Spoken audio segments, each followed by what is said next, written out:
Okay, here we go.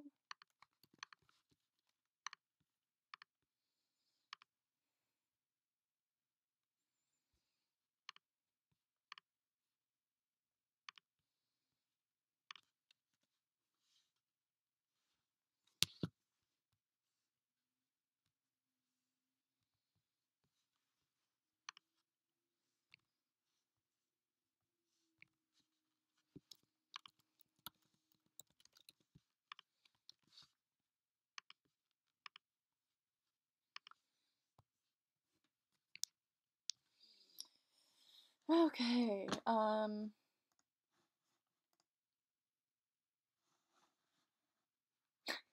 yeah, same here. Nicey's at school, so it's like, oh yay, why is my video output low? Why is my video output low?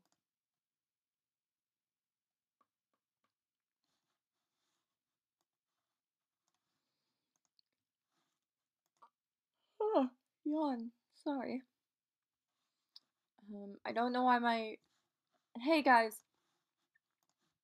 So I'm gonna be playing Seduce Me Otome again. Um, just a heads up that this is 16 plus, and there is a warning at the beginning of the game that says there can be some triggering stuff and all that. And I don't really want to have any complaining or whining about it because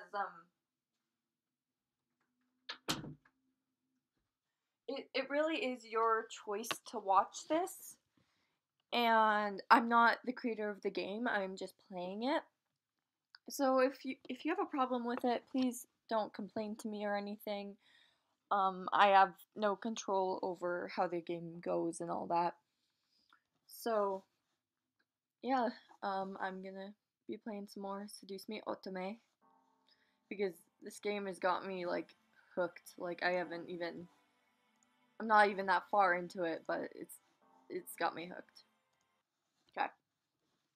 Oh, you don't talk much, do you? He was leaning against the far wall looking at me. My heart began to race as I thought of the endless list of possibilities the situation brought me. I hated the thought of being under an incubus's power, especially in the bedroom. Woman. Jump up and protect yourself or be calm. What do you guys think I should choose for this? Nicey can't watch right now because she's currently going to a class in school that requires her full attention. So she might watch later because I'm planning to stream this for a while. But I don't know for sure.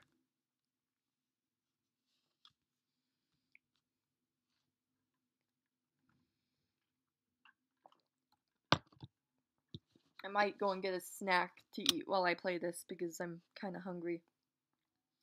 Yeah, I don't really know either. I love his violet eyes though; those are amazing. And look at the detail in this. It's so nice. Like the fire and like the lights. I love how nice this looks. Um, yeah, I'm actually gonna run downstairs real quick to just get myself a snack. Hi. I'm just gonna go BRB to grab a snack real quick. So I'll let you guys think about it while I'm downstairs.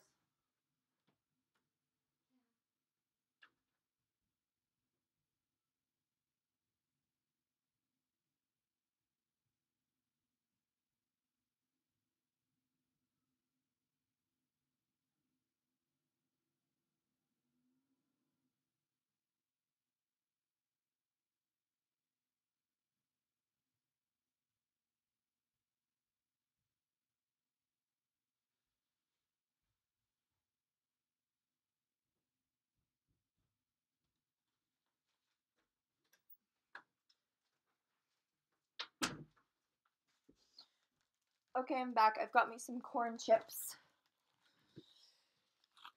Alright. I'm probably gonna be streaming for a while because I want to. So what do you guys think I should choose?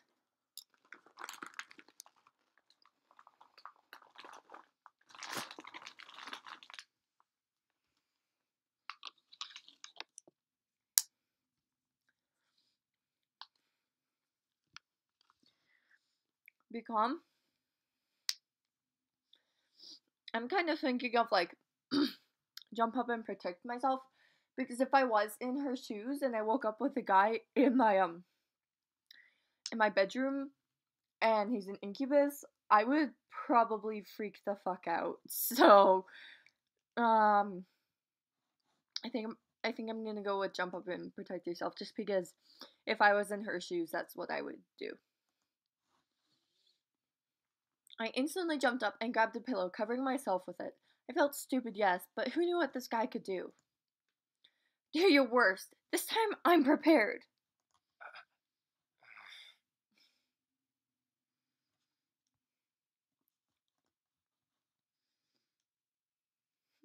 Thanks, Iris. He didn't move. I guess that he wasn't going to attack me. Sorry. One thing still concerned me, though. I'm not going to use my powers on you. Oh, that voice! Oh, that voice! Oh my god! Woo! That's a nice voice. I like how I have a really weird reaction to a voice.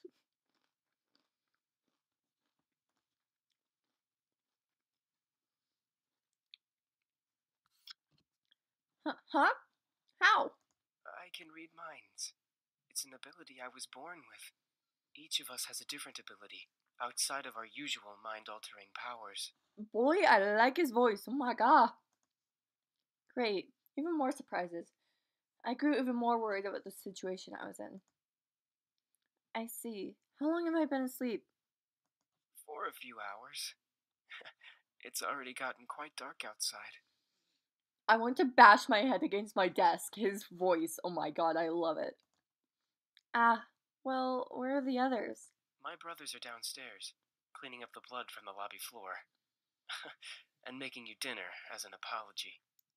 Boy, I love his voice so much. I love this guy already. Oh, okay. That's unexpectedly sweet. Oh, it's the least we can do after invading your home and two of us using our powers on you. I love this man already. I love Damien. You've got a point. Right, I had forgotten about that. It still irked me that they had practically taken advantage of me at that point. Even if they were demons, it was pretty rude to demonstrate their powers by kissing me. I wasn't some kind of human plaything. All of this seemed pretty unreal. It was like something out of those romance novels that Naomi sometimes read, because of course Naomi reads romance novels. I wished I could have just went back to sleep and forgotten all about this. Maybe I should have just called the police on them. Then I would never have landed myself in this situation. Do you feel well enough to get out of bed? His voice has me struck. Yeah, I think so. Whoa! Whoa! I won't let you go. Oh, I ship it! Oh my god! I love this! I don't know why. Oh my god! This is great. I'm reading the chat. It's hard for me to snack and talk, but you know, Graves just I love it. I'm not so sure about this. I promise. Ah! I can't deal with this! Okay. I trust you. Good. His voice is... Jesus. I don't know how to explain this. His voice just makes me want to scream and bash my head on my desk and my wall. I was speechless. He was carrying me as if I weighed nothing. He was so strong. Thank you. Love his eyes. Oh, yeah, I forgot. It's all right. I'm used to it.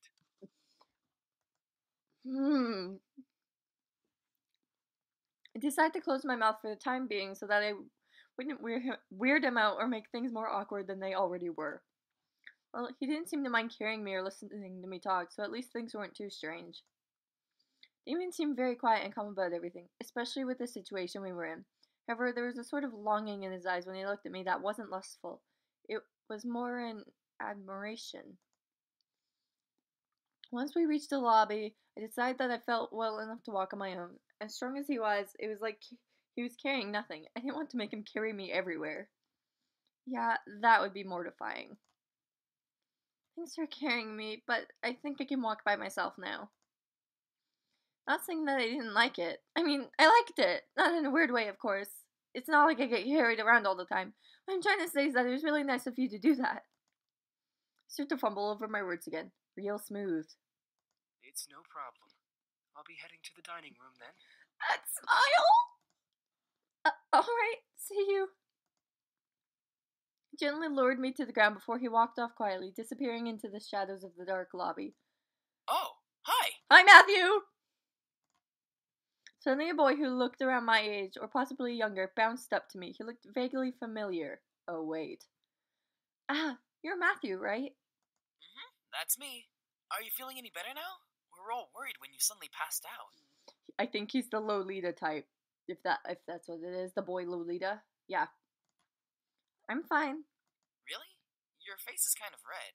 Do you feel sick? I'm terrified of when their faces go like this. Like, what the hell? No, I'm fine. I'm sure of it.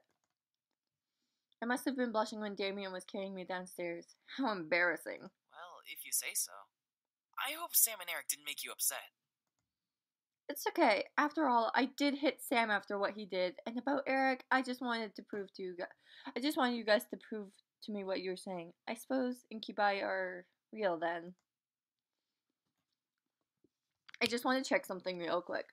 So, sorry that it's going to be stuck on this for a minute.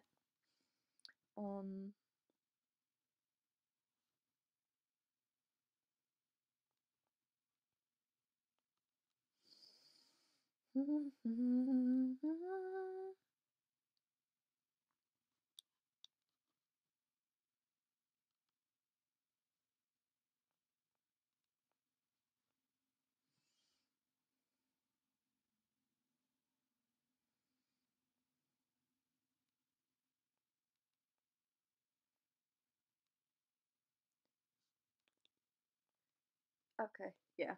Sorry, I had to check something real quick.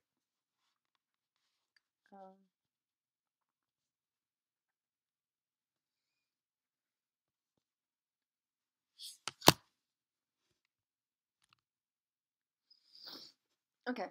I wondered how exactly I got myself into this mess. First my grandfather, then a fight with my father, blowing up at Lizette, and now this? I certainly had a knack for getting myself into sticky situations. Oh, I have an idea. He shoved his hands into his pockets with a cheery grin on his face. Wait for it. Wait for it. Is he trying to do a magic trick? Ta-da! Ah! Oh my god! What is that exactly? He smiled as if to wave it off, but when he opened his eyes and saw what he was holding, his face froze in shock. Wait a second. What did I just make? This is... ... What he produced from his pocket was a creepy looking doll. Ah, what is that? Oh my gosh. I'm not sure. It looks like a squirrel with a knife. Yeah, that's what I was just thinking.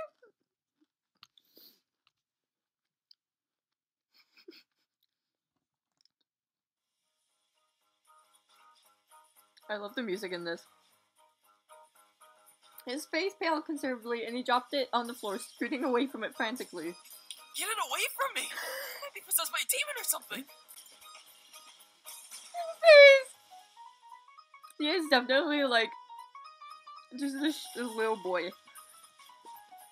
But isn't he a demon himself? That's not what I wanted to make! I just wanted to surprise you with a stuffed animal, just something to cheer you up. That looks like it came straight out of a horror movie. He thumped his shoulders and looked down at his feet. Oh, it's okay. You don't have to look so dejected. I mean, it's certainly unique. I think I'll keep it, or you can have it. Oh my god.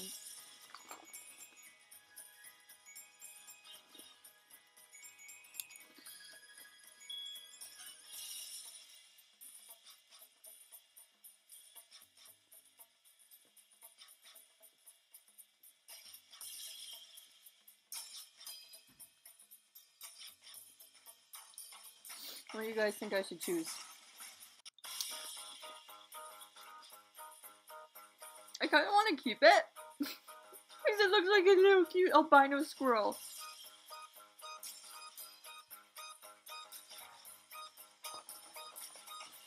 I love the music though. Keep it? What do you think, Dead Master? Keep it? But it looks so creepy. It's the thought that counts, right? You wanted to cheer me up, after all. I picked up the doll and looked at it closely. Sure, it looked pretty weird at first, but it could be cute if I looked at it from a certain angle. I gave him a small smile. Thanks. You're welcome. What was that? It's good to see you smiling, even though the thing I made still kind of creeps me out. Anyway, you should come with me to the dining room. We're almost finished with the food, and, well, I don't mean to brag, but we're pretty decent chefs. Sounds great. Lead the way. I don't know what that thing was in the corner. Like, was it? I don't know. Something smells good. My stomach rumbled in agreement. I was starving. Oh, the girl's awake. That's the first thing you say? Excuse you, I have a name, you know. Should we really care? Sam, please. Sam, I will roast that tongue for dinner if it doesn't stop flapping in that idiotic mouth of yours. Thank you, James. Shh. Whatever. I apologize for his attitude. Bye. Oh, that's fine. Good. I hope you'll enjoy the meal we prepared for you. Meal? For a second, my mind didn't understand what James meant. Maybe it was the doll getting in my head and distracting me. Ah, that's right. Damien and Matthew mentioned that they were making dinner as an apology. Oh, wait. You didn't have to. We insist. Besides, it's quite impossible to undo our cooking, even if you command us to. Alright, well, thank you. Matthew put down the last of the plates on the table and bowed a bit exaggeratedly to me, gesturing to the table with a sweeping motion. There we go. Dinner's all served. Gentleman. They're gentlemen, most of them. Cough, not Sam. The table was filled with various foods from an eclectic selection of cuisines. One portion of the table was filled with elegantly plated Asian foods, and another portion some yummy-looking desserts. Oh my gosh, yes. And there was yet more and more plates than I could have possibly imagined. Whoa, that's a lot of food, and it all looks so good. We hope you enjoy it, my sweet. Eric! What? Sweet? Me? That's enough, Eric. You're no fun, James. I just felt the, house shake because someone slammed the door. I Probably don't my need brother. to be fun, Eric. Miss, please follow me. He's such a gentleman. I didn't know what came over me, whether it was his politeness or maybe his power, but I couldn't help but take his offered arm. James seemed very kind and intelligent, but aside from that, there was something that set him apart from his brothers. Not to mention, he didn't really seem to hold much appreciation for them. Miss, I have to ask, why do you live alone? Oh, well, it's kind of a long story. I'm all ears if you wish to tell. Should I tell him or should I not?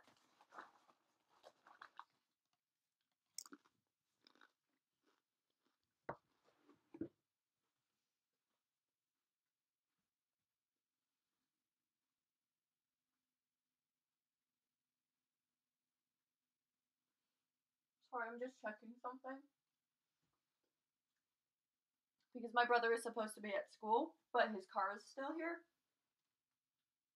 Well, actually, it's my car too. Him and I share the car, but I think he's about to leave though. I just have to make sure he leaves and goes.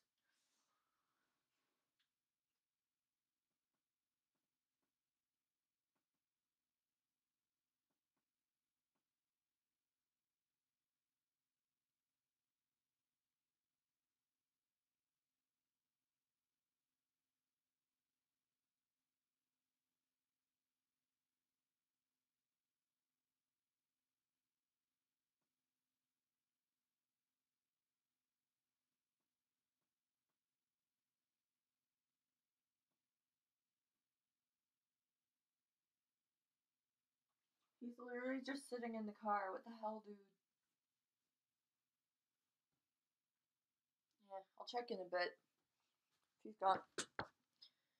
Bye!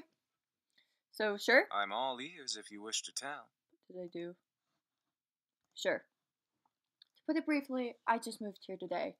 That explains the luggage you brought in when you came through the front doors. By the way, we put your belongings in the room you were sleeping in. That seems to be the master bedroom, I believe. Thanks. This house is really big. I don't think I even explored the entirety of this state when I was a child. You lived here before? No. Truth be told, this is my grandfather's house. I used to visit him all the time when I was younger. May I ask why you now live in your grandfather's house?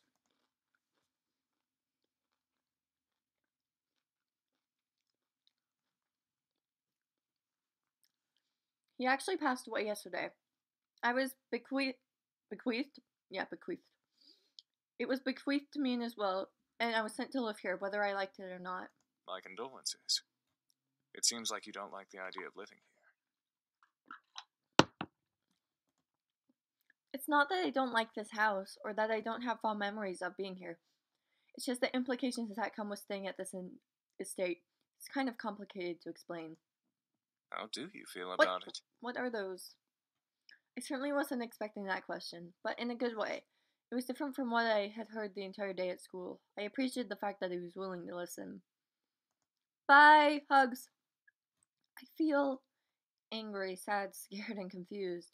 It's hard picking out the different emotions I'm feeling right now. I wish I was stronger. You don't have to be strong. What do you mean? I understand that you're going through a difficult time, so it's okay to feel those emotions. You don't have to be strong at all. All these guys are like totally cool, but Sam's a bit of an ass. Thank you. Are you alright? There seems to be a small bruise on your cheek. Oh no, he noticed! He caught me off guard with that comment. I thought no one would have noticed something as small as that. Oh, I'm fine. We stopped and leaned in close. A bit too close for comfort. Or maybe it was just me inspecting my face. He was really quite tall, having to bend over so much to look at me straight in the face.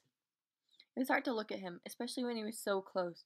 After a few seconds, he straightened up and began walking again. Well, if you're having any problems, I'm always here to listen. That's really kind of you to offer that. My pleasure. Here's your seat. It took them that long for her to take a seat. Let me get your chair for you, lovely lady. Oh, Eric was very charming, and his smile pulled at my heart. The way he kept flirting with me definitely designated him as a charmer of the demons, yet there was a little distance in his eyes. By the way, I apologize for my behavior earlier. Stealing your second kiss like that. Huh? Oh yeah, I didn't believe they were incubi. It's fine, I guess. I mean, you didn't just get up and grab a kiss for no reason. I'm not as forward, unlike Sam. Suddenly, Eric leaned in and whispered in my ear. I won't lie, though. I enjoyed kissing you and feeling you melt in my arms. Whoa, jeez. I was torn between smacking him and trying to play it cool. Should I smack him or be cool?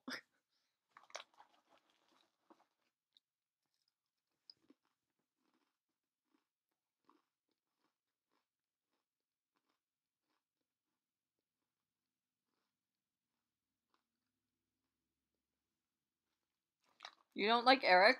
I think he's okay.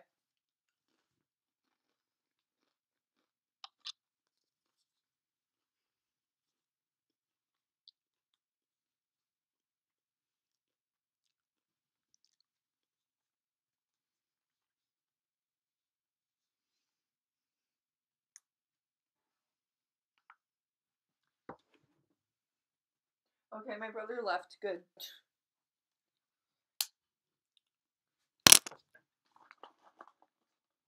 Mixed feeling. Yeah, me too. I'm like,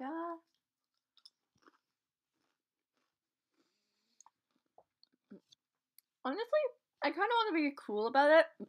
I've smacked people enough already. I mean, this isn't really a big enough thing that he deserves to be smacked, unlike what Sam does. If you know what I mean?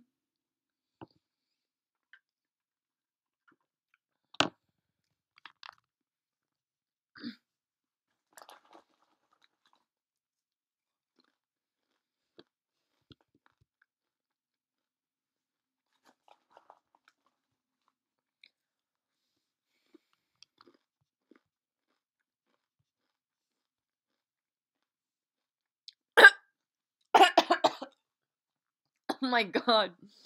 Smash him? It's too soon! The hell no! Oh my god, Ez! You sure are quite the charmer.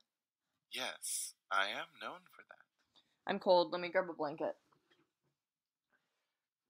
It's weird because, like, my room is always cold for some reason. Like, no joke. Unless I turn the heat up and my, like, on the thermometer and shit or whatever, it's always cold in my room. Nothing's wrong with you. I mean, I might have, like, oh my god, what am I trying to say? I misread things all the time, and I'm surprised I didn't misread that. As much as I do appreciate the constant compliments, you don't have to keep talking to me like that. Like what? He batted his eyelids as if he had no idea what I was talking about, and I couldn't help but laugh. Well, like you're trying to get into my pants half the time. I can assure you, I'm just a lover of beautiful women. Something tells me there's more to it than that. What are those heart things? Does it mean that I'm, like, gaining their affection or something? I don't know. For a moment he looked away, losing bits of his smile. Before I could question it, though, he turned back to me with a new teasing smile. Did you want there to be more? Oh! I didn't want to hit him, but I didn't know how to react, so I couldn't look at him. I merely chuckled again in my ear. He merely chuckled again in my ear. Sorry. You just look so cute when you're blushing. I felt my face heat up simply from his words. I then felt Eric take my hand and kiss it gently. I hope you'll enjoy dinner, however, my dear. I drew my attention back to the dishes. I was both intrigued and slightly scared by the amount of food they made. Seeing my expression, Eric leaned forward and proudly smiled, gesturing to all the dishes with a dramatic sweep of his arm. I made almost all of the dishes myself. Sure you did. Humorously enough, Matthew looked at him with a shocked expression, as if he was betrayed. His face changed instantly to that of a frown. And I'm the queen of the Nile. Ah! What's that supposed to mean? Me, you, and James did the work together, dummy. It's you, James, and I, Matthew. Ah! Grammar Nazi! Little boys will always make mistakes. Matthew looked at James in disbelief, probably for siding with Eric, and he annoyedly swiveled back to Eric to confront him. I'm not a little boy. I'm barely a year younger than you. Well, you certainly don't act like it. I really couldn't help but laugh. Matthew seemed very much like a kid. He was adorable. However, I couldn't help but feel like, in a way, he was much more mature than the others, especially Eric. Huh? Is something funny? No, it's nothing at all. Thank you for the meal, all of you. Oh. You're welcome, miss. Such a well-mannered young lady. Beautiful inside and out. Eric, knock it off! In agreement with Matthew, Sam cocked up his head and glared at Eric. Seriously, you're getting really annoying with that suck-up act. It was obvious that Sam was a bad boy of the group. He had this big, tough act, and it was obvious he was physically stronger than the rest of the guys. But was there more to him than that? I'm just trying to be a gentleman. The young girl has already gone through so much. She deserves a good treatment. I know, right, Ez? There's a difference between being a gentleman and being an obnoxious flirt. Schooled even by James. You're gonna need some cold water for that burn. They're just all too much. Ah, Damien! Sorry. By the way, I don't believe we caught your name even though you know each of us. Ah, I'm Tazzy. It's a pleasure to finally know your name. Yeah, that's a nice name. They were all comfortable around me, despite the awkward situation we were in. It was as if it were natural for them to be around humans. I guess that was just how incubi worked. But I was still curious about one thing. Excuse me. Oh my god, the music, and just all of them. All at once, they looked at me. I didn't know why, but having them all look at me made me feel kind of important, like a queen or something. What is it, miss? What if you are the queen? Just, what if? I wanted to thank you for the food, but I still want to know why you all came here. I feel like I don't quite understand. Understand? Yeah, like being told that a bunch of incubi randomly appearing in your house was perfectly understandable. Oh, how do we explain? Just don't know. He looks so pissed off at this question! We were attacked. We came here to heal. What's so difficult to understand? Wow, jackass. Now you're just being rude, Sam. I'm just saying, how is that difficult to understand? You're fucking incubi in my house! That's the part that's hard to understand. No, I mean, what specifically happened? Well, you see, we've been traveling around for quite some time now. Just recently we came into town, but we were jumped by this band of misfits. Oh boy. So, in order to escape and heal, we came here for shelter. Again, we apologize for the mess we made. It's fine, I guess. So you're all better now, right? Yup, all thanks to you. Huh? Me? You see, beautiful, we feed on sexual energy. The way he said And that. we don't just get it from kissing lovely ladies such as yourself. We can simply touch someone's hand to obtain sexual energy. Everyone carries sexual energy, you know. Oh god. Oh god. What have I gotten myself into? I was still in shock about their powers. It wasn't just kisses that gave them power. It was anything physical. No wonder I was out for a while. These incubi intrigued me, but at the same time I could almost hear a warning siren going off in my head. Is there anything else you wish to know? Well, what do you all plan to do now? Yeah, what are we gonna do now, James? That is a very good question. We just got here and surely we'll be hunted again if we leave. We can take him easily. Not without more training, Sam. The result of that was clearly evident in our last encounter with them. At that moment, I didn't know what came over me, but I suddenly felt sorry for them. I like how all their eyes are closed, but Matthew's just still looking at me. They can't possibly survive out there. If they didn't know it was illegal to break into people's homes, they probably didn't know a bunch of other stuff. They probably would cause chaos all over town. Or, on the flip side, they could be taken in for questioning and be poked and prodded like lab frogs for research. That was even worse. But most of all, they reminded me of back then. I was standing alone. The entire classroom was filled with laughter and chatter, but I stood in the midst of it, quiet and alone. It was strange seeing the whole world pass in front of me with such vibrancy, all while I stood there. On the plus side, I wasn't engaged in any of the drama that might have arisen, like scrimmaging on someone's paper for revenge or kicking someone too hard. It was just kind of nice, just standing back and watching things pass by and life go on. I had long before convinced myself that I preferred being alone. I often said to myself in encouragement, yeah, I want to be alone. There's no one I like better than me, so I ought to spend more time with myself. But there was certainly bitterness. But there was a certain bitterness that, coupled with being alone, made me feel so sad. There was a difference between being alone and lonely. I just didn't realize it at that moment.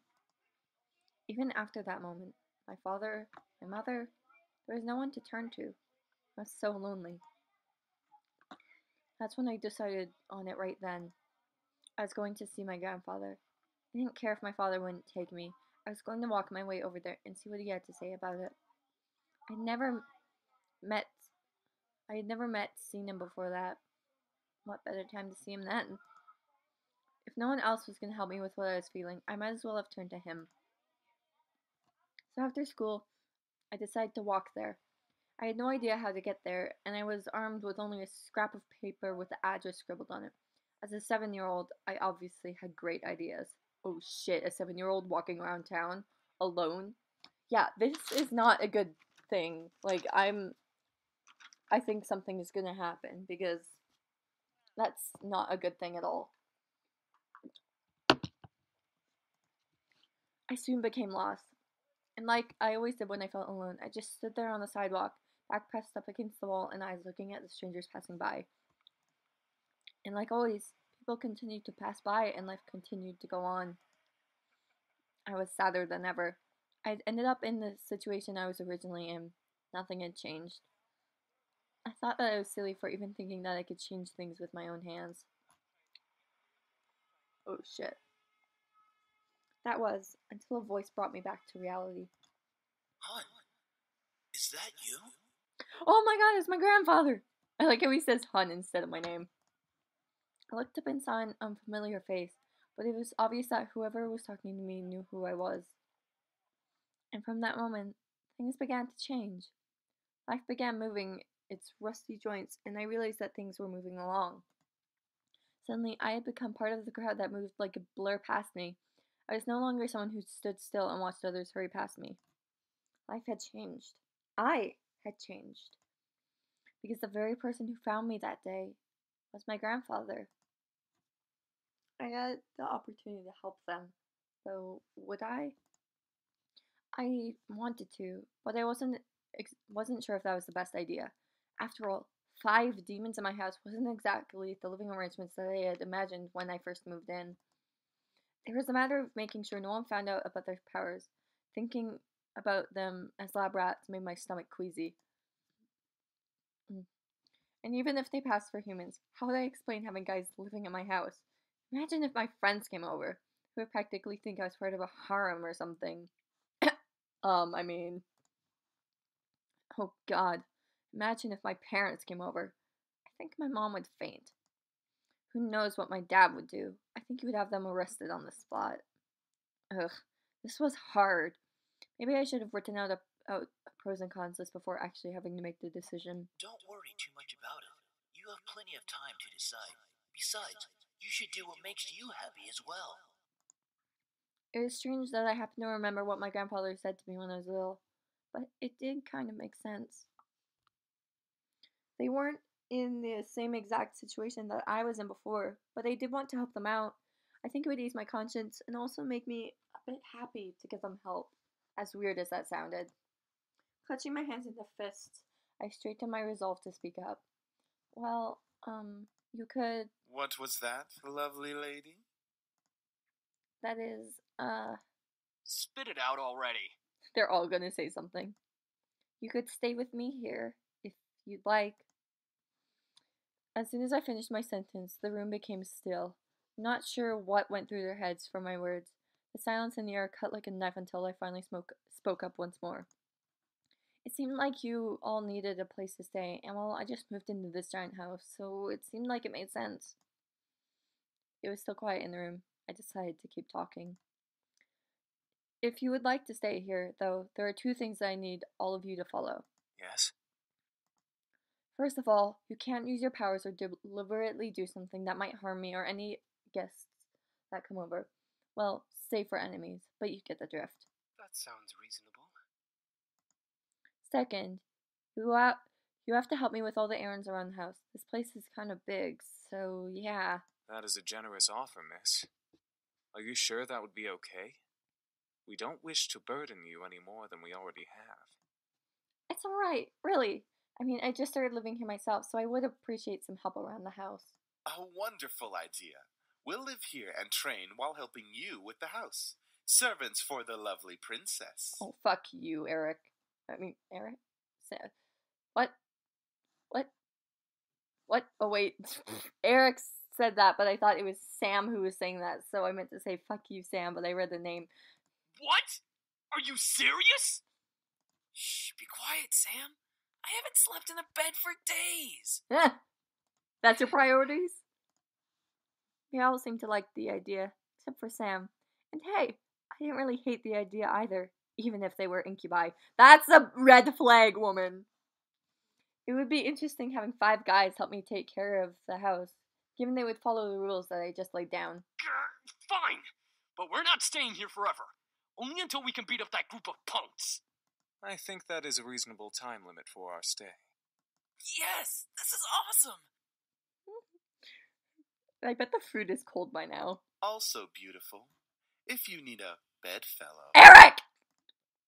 Eric, knock it off. I was happy that they agreed. Maybe it was just because I wasn't going to be lonely for a while. Maybe it was because they all needed help and my want to help people was fulfilled. I would never be sure. So what are we waiting for? Let's celebrate and dig in. Finally, I'm starving. Instantly, Matthew and Sam began to stuff themselves with the food on the table.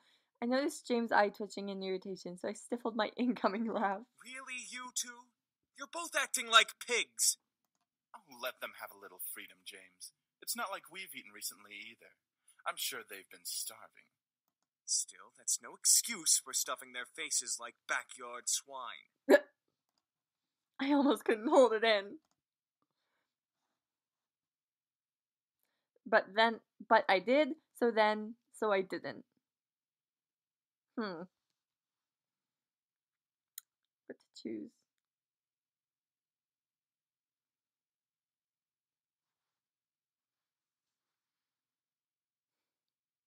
I mean, I would probably laugh.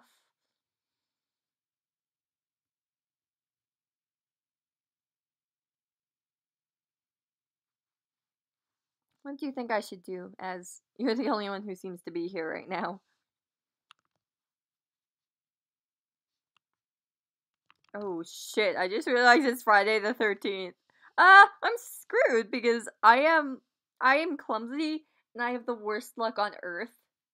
So this is great. And not to mention I am home alone right now. And I watch a lot of creepy videos and ghost videos and shit, so I'm like screwed today. Yeah. I kinda wanna do so I didn't, because I would probably laugh in this situation. I mean, it is kind of funny, and I mean, yeah.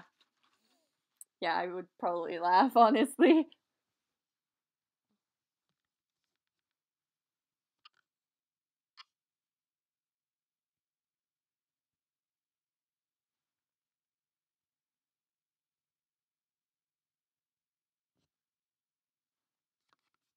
So I didn't. Okay.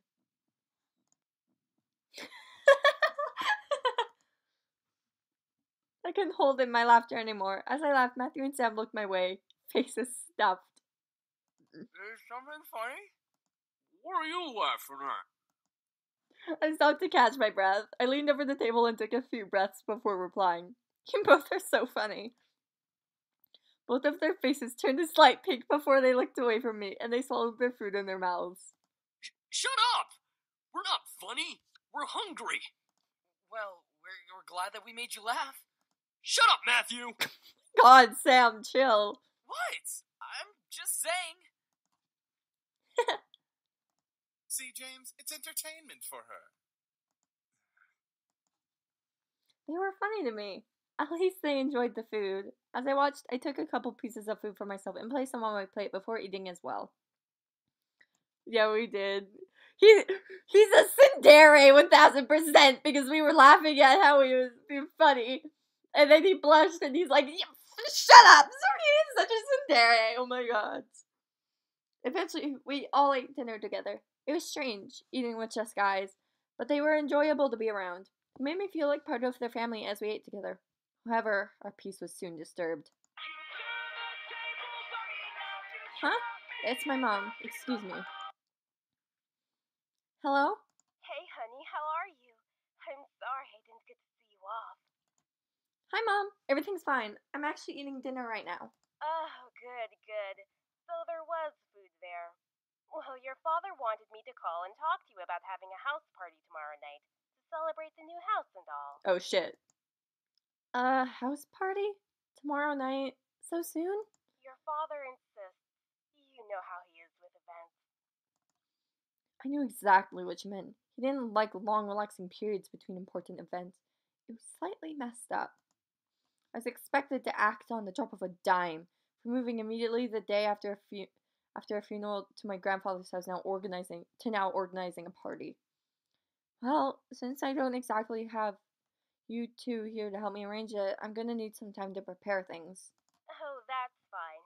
I mean, Suzu and Naomi can help. I have work, and you know how your father is. I know, I have to do it myself. He won't help. I'm sure it'll be amazing, honey. I have faith in you. Thanks, Mom. All right, I gotta go. I love you, sweetie. I love you too, Mom. I hate my parents in this. Great. Now how am I gonna do this? Is something wrong? She has to organize a house party for her parents. Huh? How did you... Oh, right. Mind reading. But yeah, I gotta do it soon or my parents will be really disappointed. I have to stay up and organize everything tonight. Hey, why don't we help you? That's what we're here for, right? I don't see why not. I bet Sam's gonna object. I can name a few reasons why we shouldn't. Hey, I was right! Sam, Back off. Back off, bitch! we'll take care of everything, miss. Just leave everything to us. That was surprising. I didn't think the boys would offer help right off the bat. I couldn't help but smile. I was actually rather thankful now that I let them stay. Now I didn't have to do everything alone. As I kept thinking about it, I couldn't help but yawn. Feeling a little tired over there, princess? Yeah, it's been a long day. At least tomorrow's the weekend so I can sleep in. Then it hit me. Wait, where are you all going to sleep? We found some guest rooms on the opposite end of the house from the master bedroom. I'm sure those will do just fine. Oh, got it. Alright then, I'm heading to my room to study and sleep. I guess I'll see you all tomorrow? Have a good night. I will. You too. With that, I left the dining room and went to my room. Eric, no. What? I wasn't going to do anything. Yes, he was. Shh! Oh my god, I started rip. As soon as I got into my room, a wave of exhaustion hit me. Why am I so tired all of a sudden? I just woke up from that nap. I dragged myself to bed and hauled up one of my bags. I opened it and grabbed my economics book, knowing that no matter how tired I was, I had to at least study a page or two before sleeping at last. The words on the page were scrambled in my mind as I read through them, but after 2 or 3 tries, I managed to understand what the page was about. Equations. Ugh.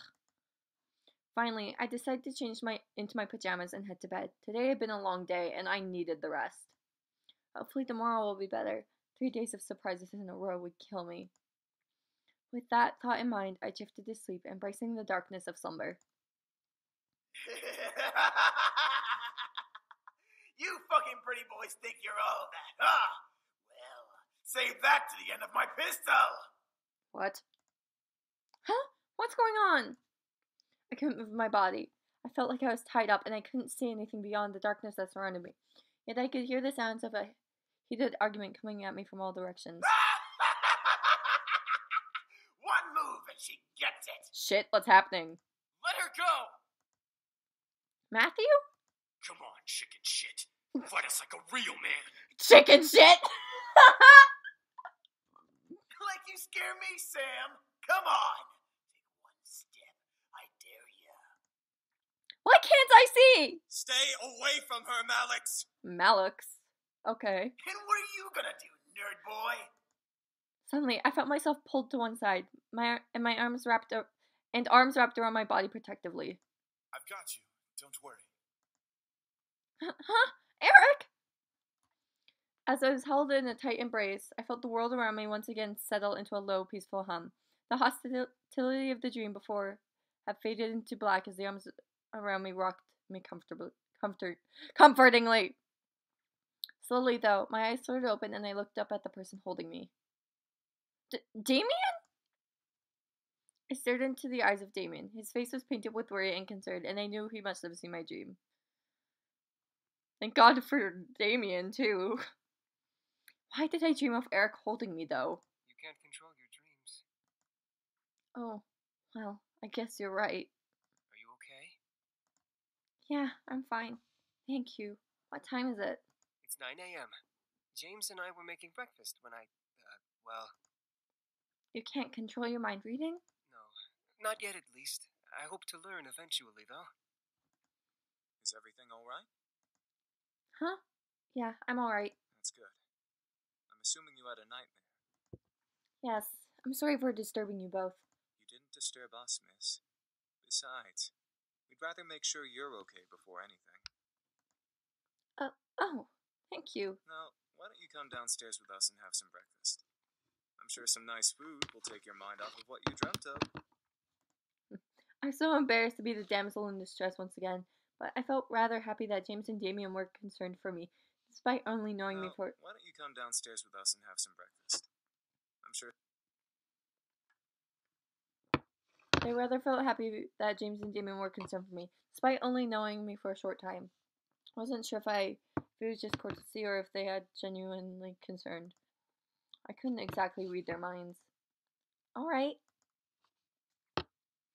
The two boys led me back to the dining room, where the smell of bacon and eggs danced in the air. Oh, yes! The smell wafted from the kitchen and made its way into the room, making my stomach growl in need. Breakfast smells good! We should be done with breakfast soon. If you want to sit down at the table, you can. Oh my god, I love Damien. I nodded before sitting down. As I sat down, however, my mind drifted back to the dream I had. That feeling of hostility around me made my body shudder instinctively, even though I knew it wasn't real. Yeah, I'm happy I have a snack next to me right now. However, as my eyes closed, I felt a hand place itself atop my head, breaking me out of my thoughts. Huh? Morning. You alright? Yeah, I'm fine.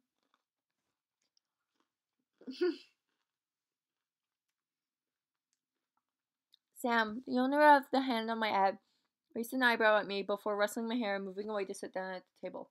He then barked towards the kitchen, where James was working. I need to grab a bobby pin because my bangs are in my face and it's annoying.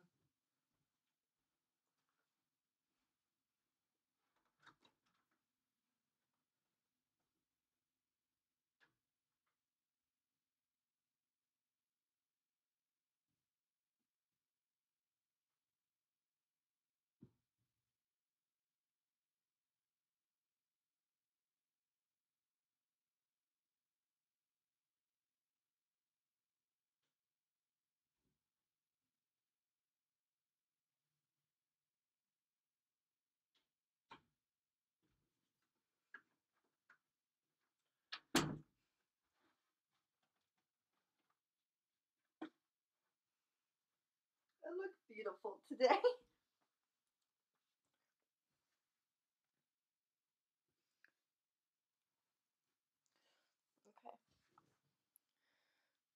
Okay.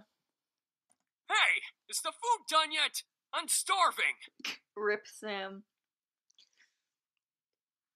Boy needs to calm down.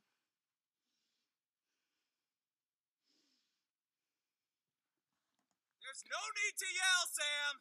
You're yelling too! Siblings. Don't argue with me! From behind me, Eric appeared and sat beside me, rubbing his temples in obvious annoyance. Can we not yell this early in the morning? It's not like we're in the castle. Castle? Castle! For some reason, when I heard the word castle, I couldn't help but yell my surprise. These guys had a castle! Sam looked at me and smirked at my reaction. Yeah, we have a castle back home. Our dining room's 10 times bigger than this room. And wouldn't it be logical to not yell? Whatever. My god. Sam is special. I'm fixing my blanket.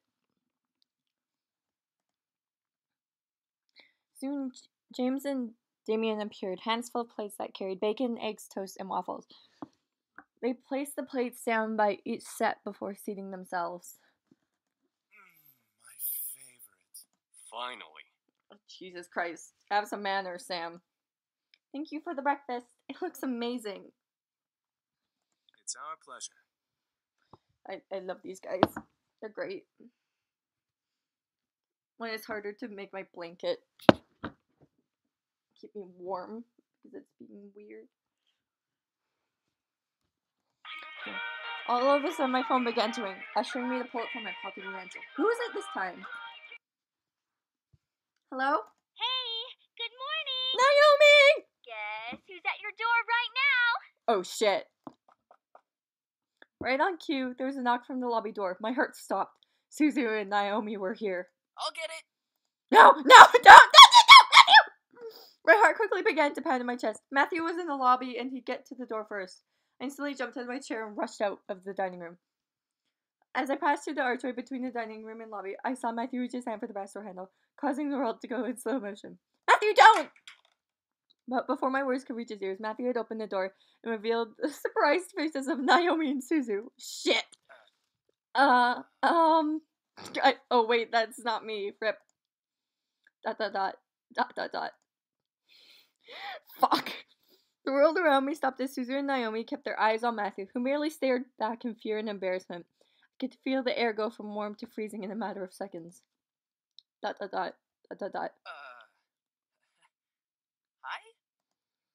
My God! I cannot believe this was happening. How was I going to explain this? This week was already bad enough. To make matters worse, I was frozen in place. Please, for God's sake, someone do something other than just stand there. ... I'm tying my hair back. ... Who are you? Suzu, let me explain. What's going on here? No!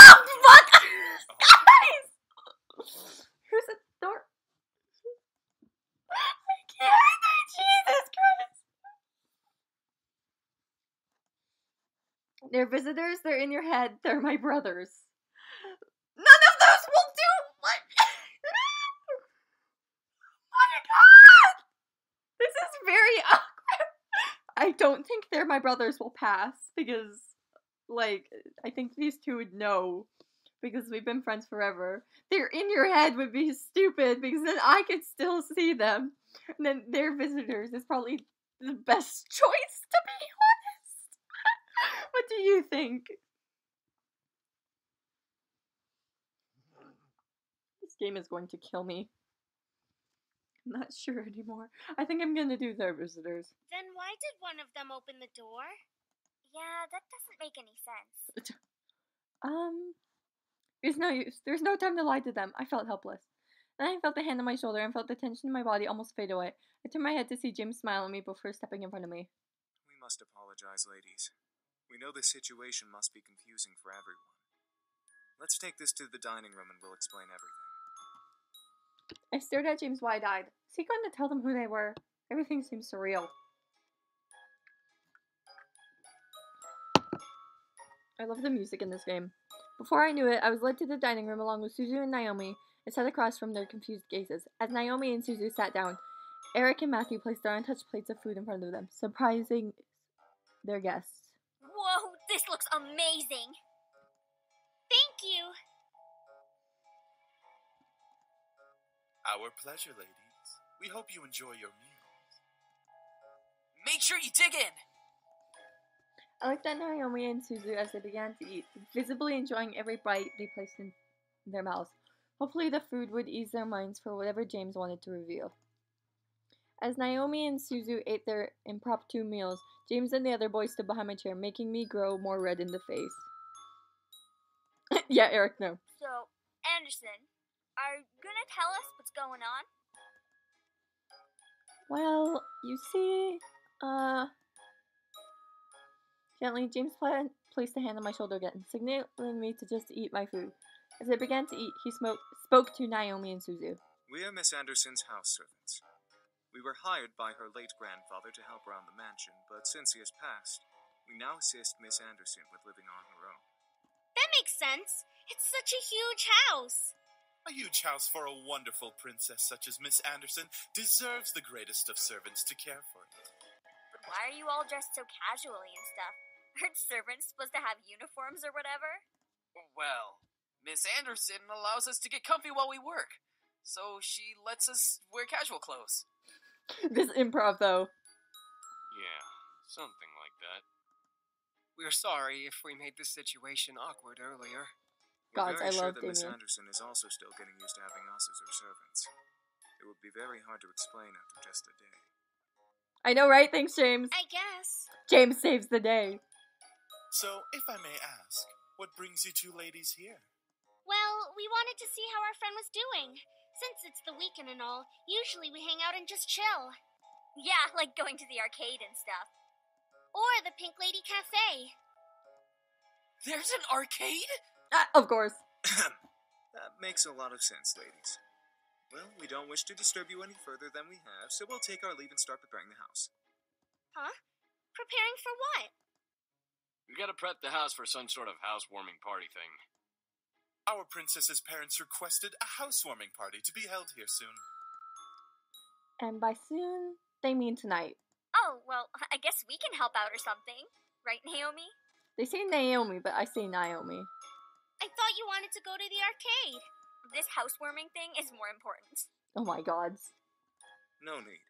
We can handle it. If you'd like to, miss, you can go out with your friends while we handle things here.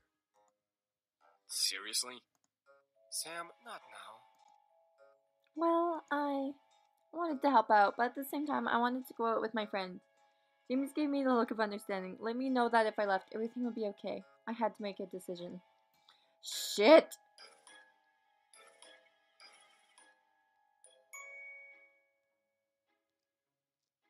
I don't know what to choose.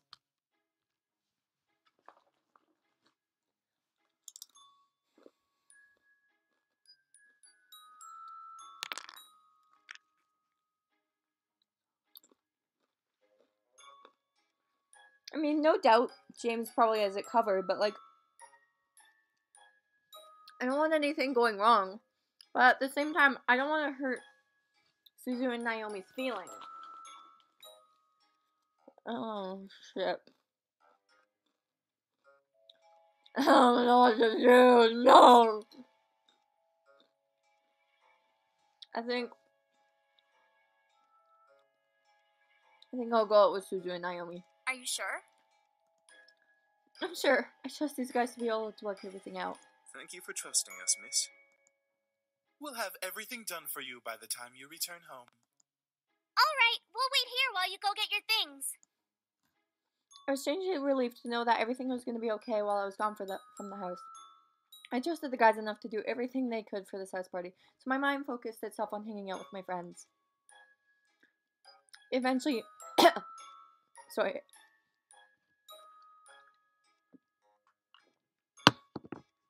Choking on a corn chip, Jesus.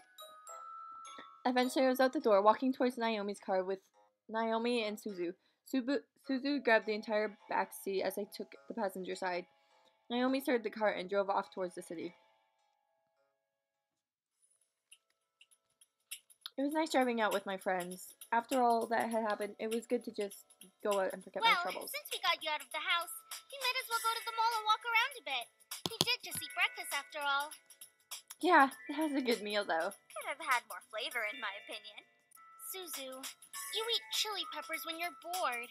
Everything you eat always needs more flavor. You need to teach me, Suzu. I still can't get over that, Suzu. I am not one that's able to handle spicy that much. I can have a little bit of chipotle, or maybe like, yeah, I can have a little bit of chipotle. Like, I can't handle a lot of spice, so. Teach us? I don't know. That would be tough. I still can't get over it, honestly, for me. Like, Jesus. That's amazing.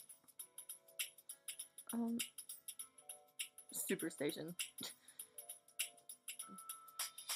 I think I'm actually gonna go with I still can't get over that, because literally just me. We You never eat spicy things, Anderson. You don't know how it feels. Anyways, after the mall, what do you want to do? We could go to the Pink Lady Cafe and chill out with Kay. I'm sure she'd love the company. But we have to stop by the arcade. They have this new game out called Orion. You get to control this guy named Isaku, and you're part of the rebel forces, and you get to shoot things, and there's robots, and... Sheesh, we get it, Suzu, we get it. We'll go to the arcade.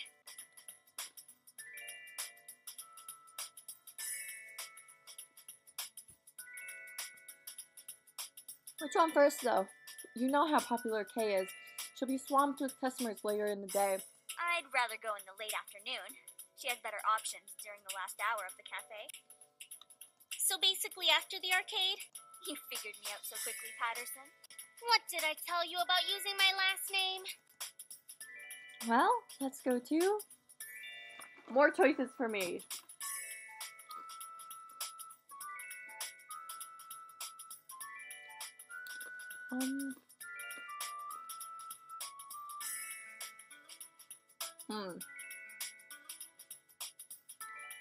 If it were me, I would probably go to...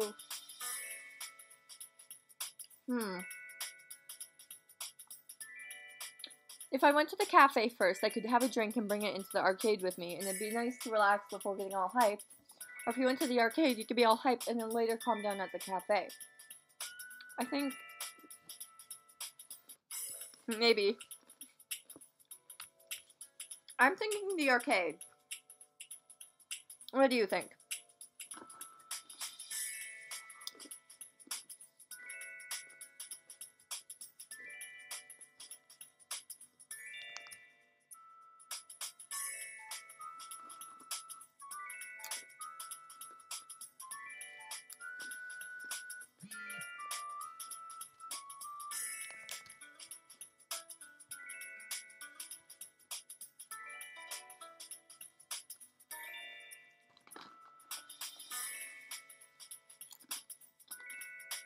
Okay.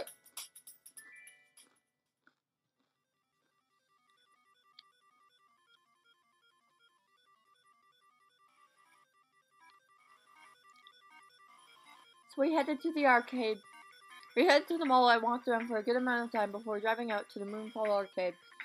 As weird as the name sounded, the arcade was one of the best arcades in the city. Kids and teenagers lined the games, watching the players at the consoles as they anxiously waited to have their turn. Oh, there it is! There it is! Susie grabbed Naomi and me by the hands before dragging us to the section of the arcade where a bunch of kids have gathered in awe and excitement. In the middle of the crowd, there was a large game with two joystick platforms and a screen that flashed the name Orion every other second.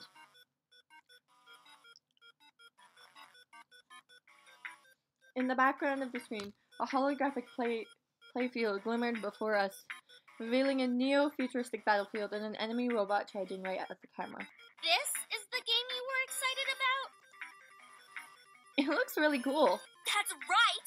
And I'm gonna play it so hard I'll beat the game in one shot! I don't think that's possible.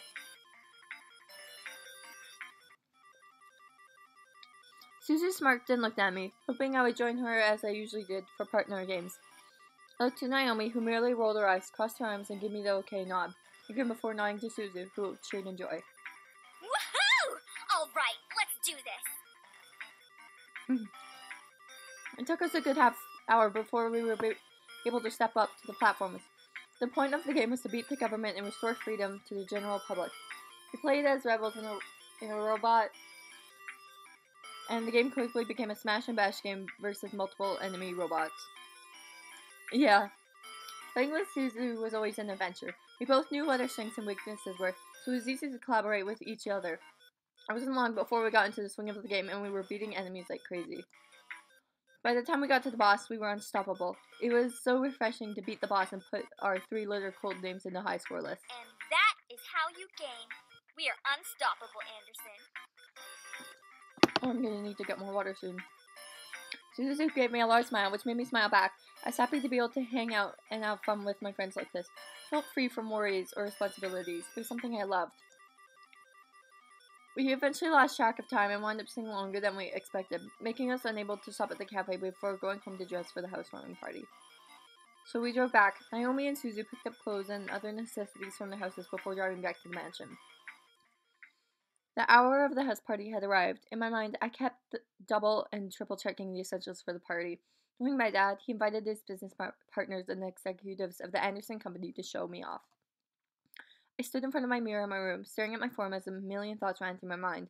It was just a housewarming party, but at the same time, it wasn't.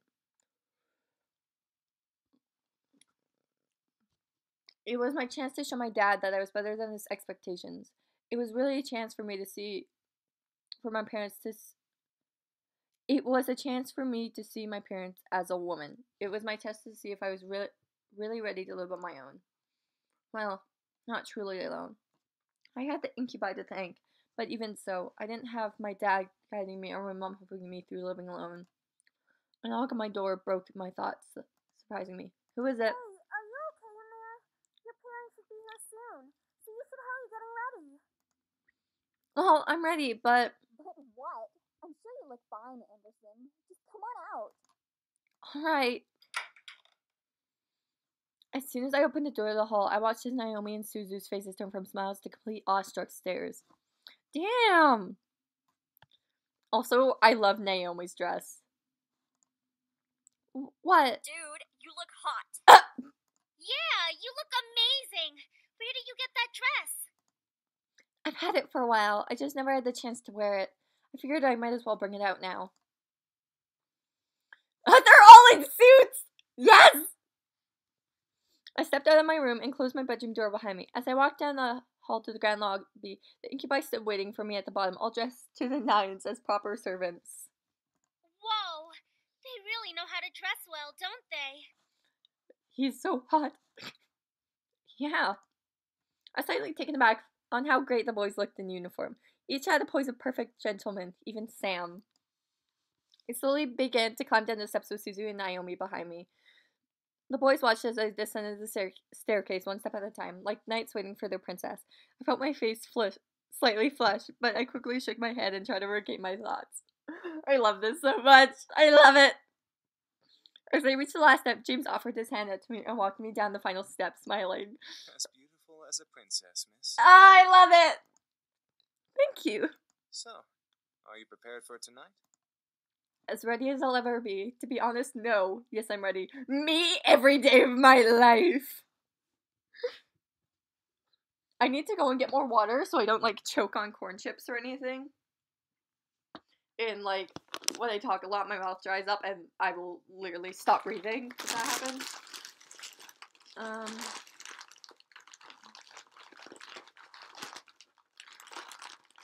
I'm also gonna exchange my corn chips for something else. So, are you prepared for tonight? Because I do. Okay, I'll be right back.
Okay, I'm back. I've grabbed myself some Girl Guide cookies.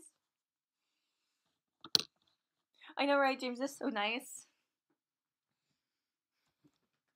I think I'm gonna go with, to be honest, no, because literally that's my life in a nutshell.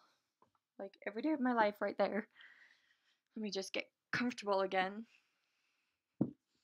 I've, like, cocooned myself in my blanket. And it's amazing. To be honest, no. I didn't feel confident at all. Something about tonight frightened me. I couldn't tell if it was the fear of my dad or the guests that Dad is surely invited, but something about tonight's party left me beyond nervous. My boys smiled assuringly at me, which made me feel a little better about everything. I looked at my phone and marked the time. Almost right on cue, the doorbell rang. I gulped. I could practically feel my dad's aura from behind the door. Sam and Eric quickly rushed to the door and opened the double doors wide to reveal my parents, both dressed in their best. Hey, Mom. Hey, Dad. Oh my, I didn't know your bequeathment came with servants. It was probably overlooked. Besides, who would deny good service? I was completely shocked. My parents didn't question the boys. They didn't ask for verification or anything. I looked at the boys and noticed Sam and Eric staring intently at my parents. Were they using their powers on them? They had to be. There was no way they'd be okay with this otherwise. I guess the servants counted as belongings to the house. I hate my father in this, though. My mother quickly rushed to me and gave me a large hug. I hugged her back, inhaling her perfume. It had only been a couple days, but living away from the ones who raised me was hard. My mother soon let me go, and I looked at my outfit. Gorgeous. You look so lovely. David, look at your daughter and tell her I'm right. I looked at my dad, who was looking around the lobby like an inspector. I stood my ground, waiting for him to look at me. He did. He let a small smile grace his lips. Your mother's right. You look like you're all grown up. Hey, he's not being an ass. The world stopped around me as my heart pounded hard in my chest. Did my dad just compliment me? On his own accord? My mother was grinning ear to ear at his words. I was beyond speechless. Thank you, Daddy. However, his face quickly returned as he began to look around once again. I assume that you're ready, then, to impress the rest of the guests, correct? My God! I hate this man! What do you mean? The entire board from Anderson Toys is coming tonight. Even the vice chairman's son will be coming. All of them will be measuring your potential. Ah! My potential? To become CEO of the company. What?! I knew it. Something was off about tonight, and now the party had become much more than I had anticipated. I gulped silently, but nodded in response. I looked to the incubi, but they were continuing to be servants for my father's approval. I looked behind me and saw Naomi and Susie raise their thumbs at me for encouragement. I let out a small breath before feeling my body accept the situation. I felt a weight in my gut that I had to hide it. As if time zoomed forward, all of a sudden, the main hall of the lobby was full of guests. Men and women in formal or business attire showed up to meet me and see me in my new home. I didn't expect many to come, but I was once again surprised that night. I shook hands with many officials and executive members, putting on the professional face my dad trained me to have. I felt overwhelmed, but hid it well behind a small smile and a handshake. The music is intense. I love the music so much in this game, though. Many even asked me questions. I tried my best to reply as maturely as possible. I had to remember, say what they want to hear, not what you want to say. So, how do you feel living on your own at such a young age? I'm doing my best, and it's been okay, I guess. It's difficult being independent. I wish I were still living with my... I'm so sorry about your grandfather passing away. It really hit all of us hard. Oh, I only have a certain amount of time to answer. Oh, no. Well, excuse me, I need to go, so I don't want to talk about it. Thank you for your condolences. Do you have college plans? I mostly live in the present. It's kind of, there's a possibility. Yes, I do. I felt like the questions came up one after another. It was tough to answer some of them because they weren't about me. They were about the company. What do you think will happen with the company now that your grandfather has passed? No, forget. What do you think of the philanthropic policy the company has? It's not giving me enough time to read everything or whatever, and it's making me panic. I can't type. I can't. I'm not good with high stress situations. I'm not, Sila. I'm not good with quick answers and all that. Shit, this is stressing me out! Oh, my phone battery is low. That's not good. Hi, baby.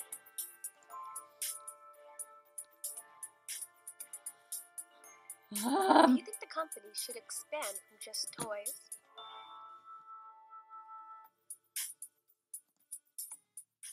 Eventually, the question stopped, and I was back to being myself. Naomi and Susan were mingling in the crowds, and the incubi were doing their jobs. So I was all alone in a room full of strangers. I hated that. I freaking hated that. That actually stressed me out. Huddles up in his covers. It was unnerving to think about, but at least I wasn't being questioned left and right anymore. Suddenly, though, my mom pushed her way through the crowd to me, bringing along someone I didn't know. I swear to God, if it's a suitor. Honey, I'd like to introduce you to someone. This kind gentleman is the son of the vice chairman. Swear to God, if my parents are making me marry some random dude just so they can have the company or whatever, I'm gonna scream. Sorry, I'm trying to fix my blanket problem again. Because it's freaking cold in my room.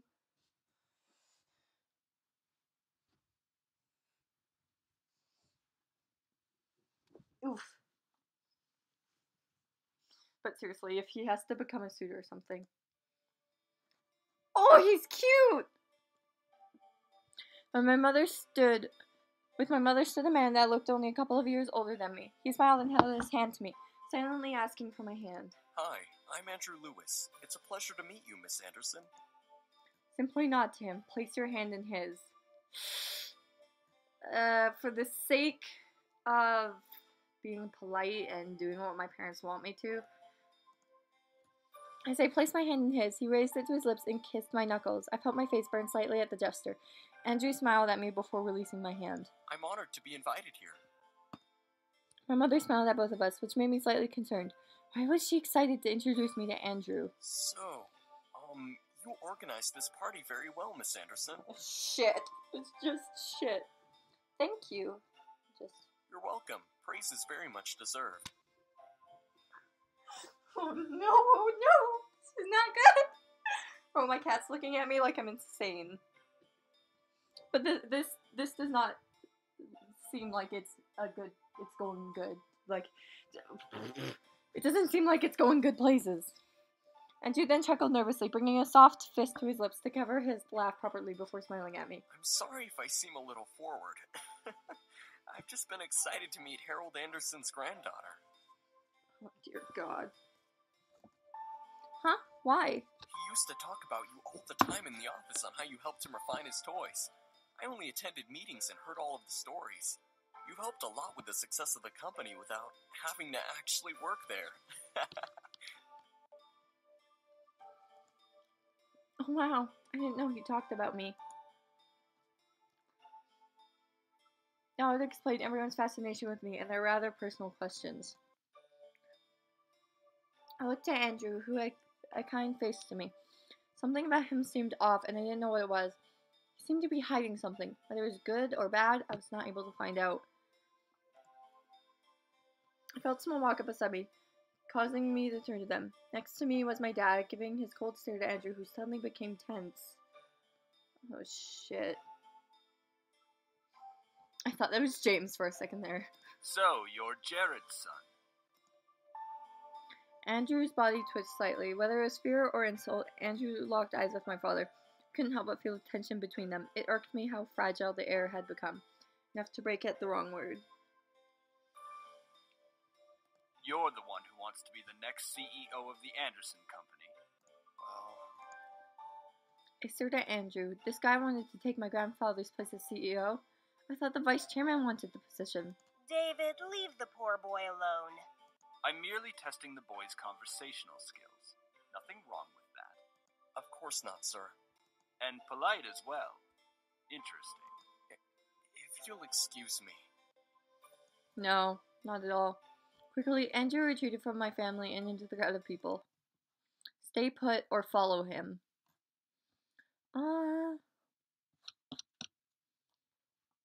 What should I do?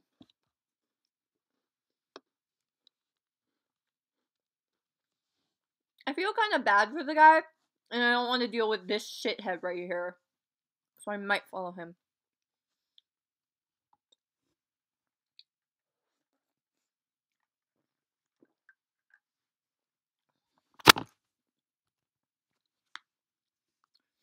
What do you think, Ez?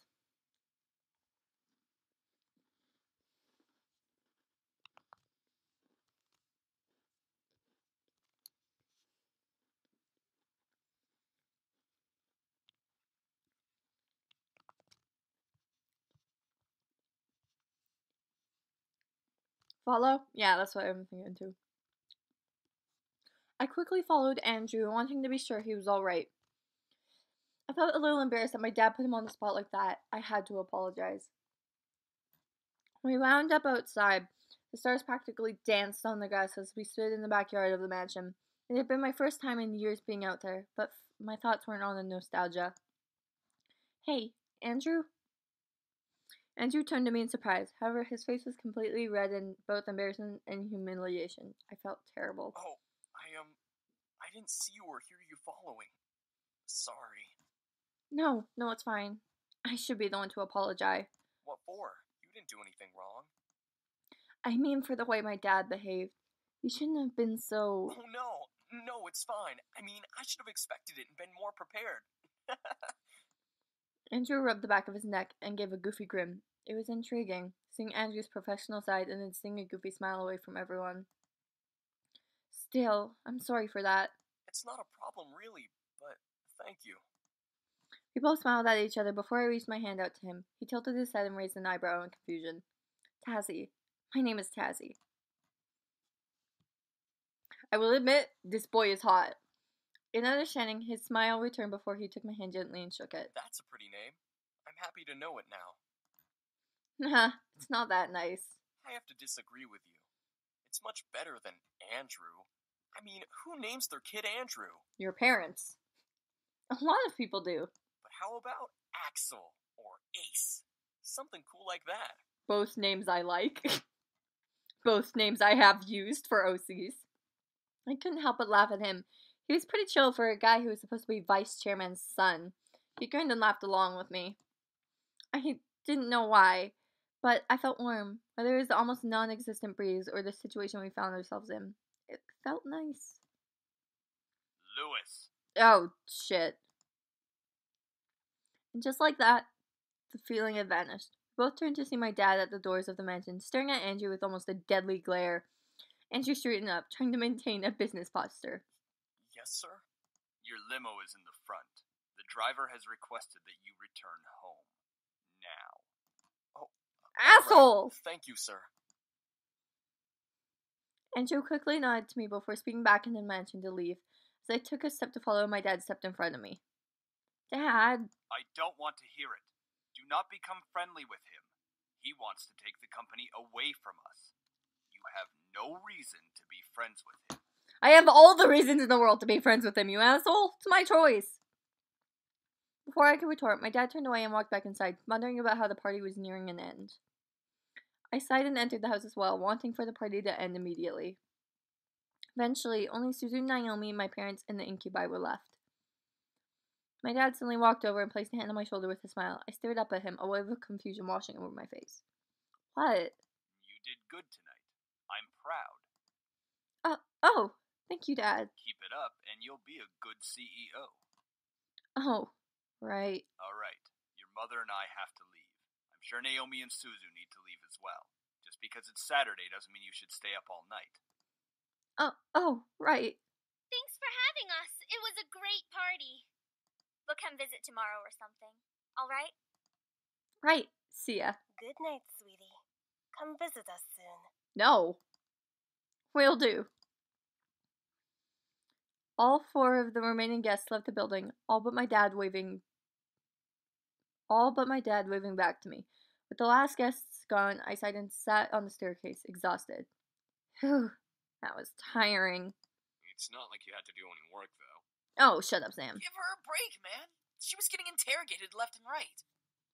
She handled herself the best she could. As expected, princess. Since you're exhausted, why not head to bed? We can clean up. Ugh. Hush, Sam. Are you guys sure? Positive.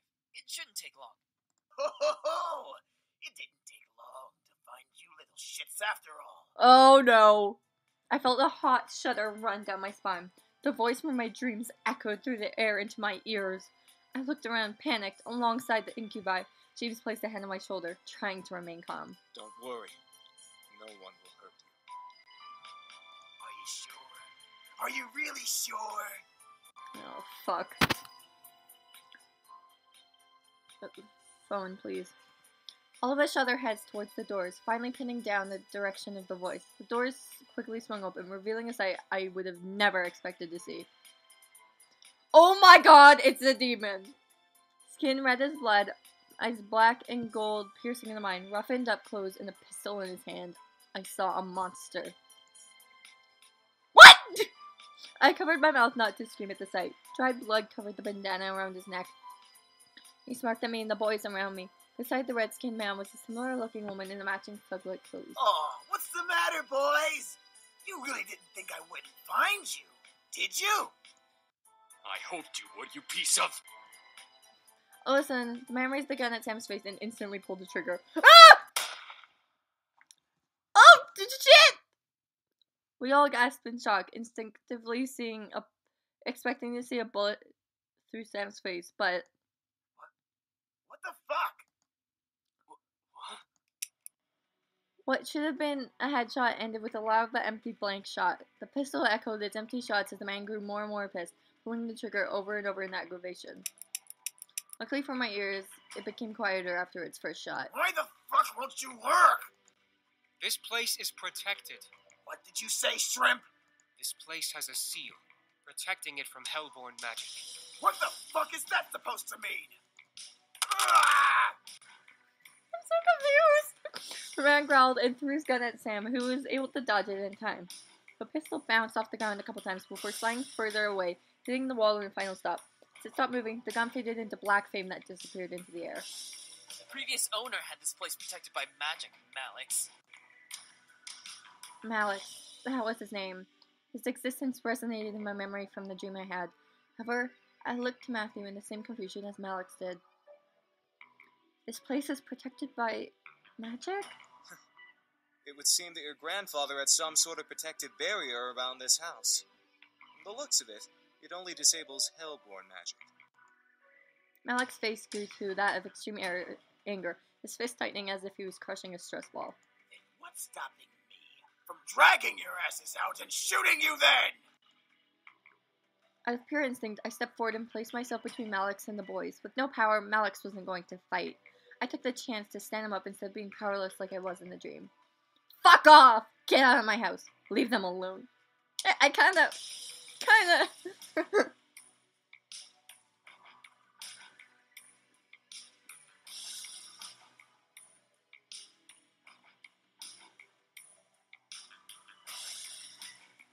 I'm thinking maybe leave them alone. As much as I want her to say fuck off, leave them alone or get out of my house seem like better options.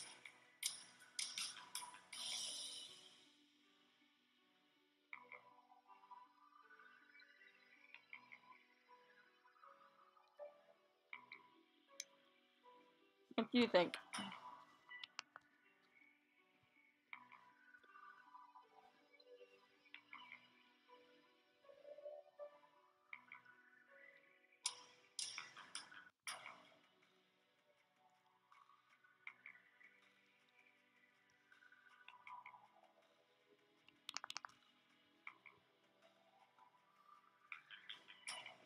I don't either, to be honest.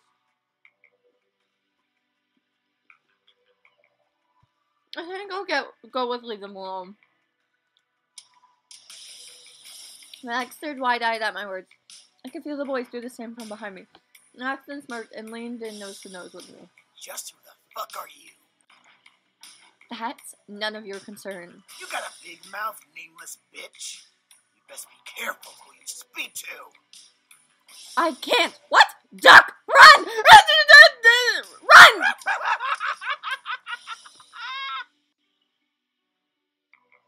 It was one of those time choices. I didn't know which one to choose. I'm sorry, I just panicked. All of a sudden, I felt a hand grip my hair and pulled it back, forcing me to cry out and stare up at Malix, his eyes bored into mine as he cackled in my face. Hey! Let her go! Sam! Eric! Within mere seconds, Sam had punched Malix square in the jaw, forcing him to let my hair go. As I fumbled back, Eric caught me in his arms, gently pulling me away from Malix and back in their group. Come on, Sam. You and me. Right here. Let's go. Come on, asswipe!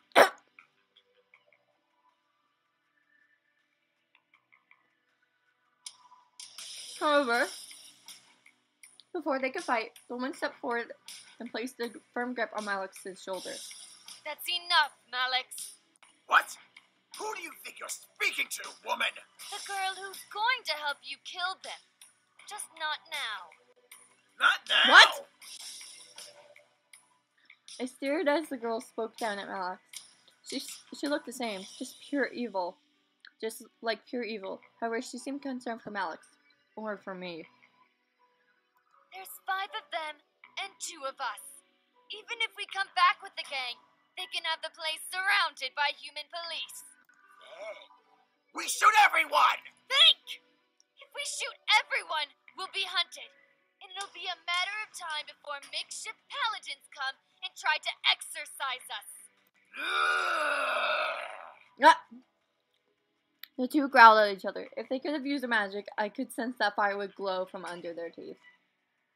Alex grunted and glared at the boys. He pointed at James, wanting so badly to use his fingers like a knife. Just wait, pretty boys. We'll get you and fuck you up real good. I mean, the voice acting's pretty good.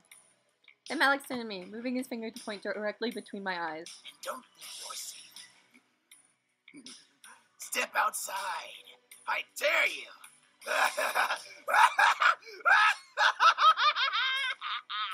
He's insane. That Malix and the woman walked out of the mansion. The doors closed behind them, leaving the boys and I alone once again. I felt my knees give out from under me, forcing the boys to quickly turn to catch me. Whoa! Are you alright?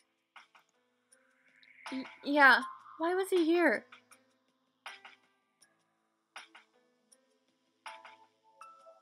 He's been closely tracking us. Our blood trail from the forest must have led him here. We should have stopped him and finished it here. For once, Matthew, I agree with you. I stood up and rubbed my arms, feeling the goosebumps Malix left behind on me. I couldn't stop myself from shivering in fear of his words. Malix, was he a demon? That son of a bitch is not a demon. He's a devil. A devil? There's a difference? Yes. Demons come from a different plane of existence called the abyssal planes. Devils, however, come from one of the 7 circles of a place humans know. It's hell. Despite us not being human, we are very different creatures. We actually have brains, for one. Devils always like to cause trouble and try to kill or torture others for their own enjoyment. Demons, like us, know when to use our powers and when not to. We're not stupid. Devils follow orders from higher-ups in their order. Their power only comes from their connection to hell. Demons all have free wills and don't rely on where they came from to use their powers.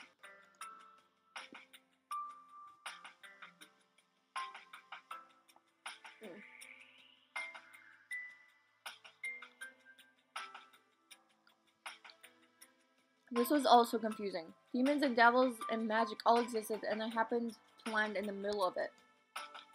What do we do? You're safe. You've been protected as well. What? What Damien's saying is that the magic that protects this place also protects you. Your grandfather must have cast it when you last saw him or something of that nature. We can sense its aura around your body. ... I couldn't believe my ears. It was the third day of surprises, and this one took the cake in being the most surprising. I felt my head spin once again. What did I get myself into? Miss, please don't worry. We'll find a way to train ourselves and become stronger to finally finish this feud. I'm gonna kick his ass right now. Until then, we'll protect you as much as we can. If Malix comes back, we'll be here for you. But what about going outside? Won't he? Like we said, you have a protection spell on you. Even if Malix attacks you, he won't be able to use his magic on you. He'd be just like any other human you can fight back against. Didn't you say you knew Taekwondo? Well, yeah. I felt somewhat relieved that I was mostly safe from Alex. Still, I could not help but feel very nervous and apprehensive about the future. The boys were safe here to train and become stronger. What if Malix did the same? Even more so, I was lost about how my grandfather knew about magic. I had to find out. At least I had time.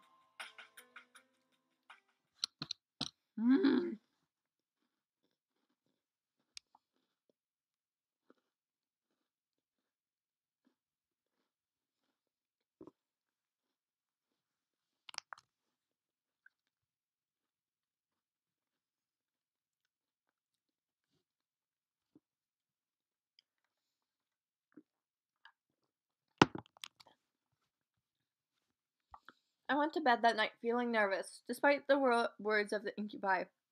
I felt like a target to something I'd never be able to explain or prove. Magic? Devils? Demons? How did this all even happen? Should I really meddle with this situation? They're only staying until after they defeat Malix. Yeah, that happens. Like, really? What? That's right. They said they'd only stay until after they defeated Malix. After that, my life could go back to normal. Temporary insanity, as Kay would say.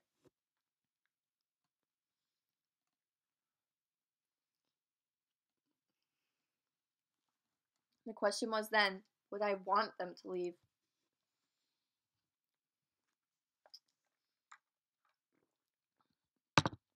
If my life went back to normal, then I'd have to care for the house all on my own. I'd get to focus on my life instead of being distracted by the boys. I'd have to. My life. Where was my life going anyway? I was under the pressure from my parents with my only friends and the boys to comfort me. Without the boys, I'd have no way to hide from my responsibilities. Enough. Let's just sleep and deal with it tomorrow when it comes. Defeating my sense of thought, I forced myself to sleep, unsure of what tomorrow had planned for me. Hopefully whatever the future had for me, I would be ready for it. I promise to be with you forever. You're so important to me. I swear I'll give my life to you. Please, let me love you. What? I'll be by your side, always. I can't imagine living without you. I want to be with you. I love you.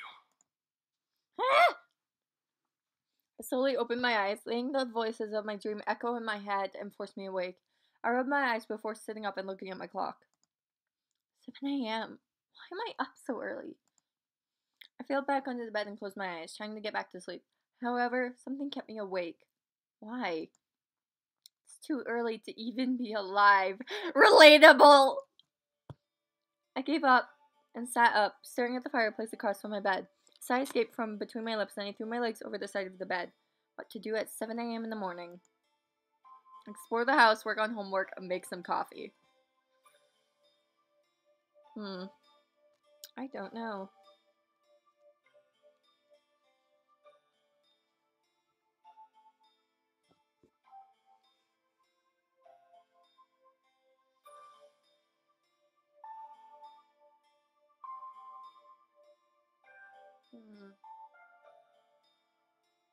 I would explore the house, to be honest, because she hasn't had the time to do that.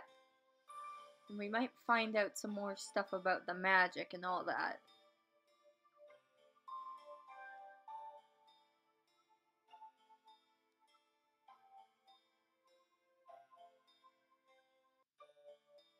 Make coffee. Oh my god.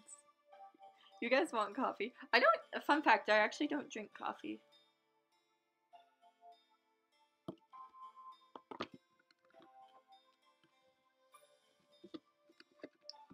explore?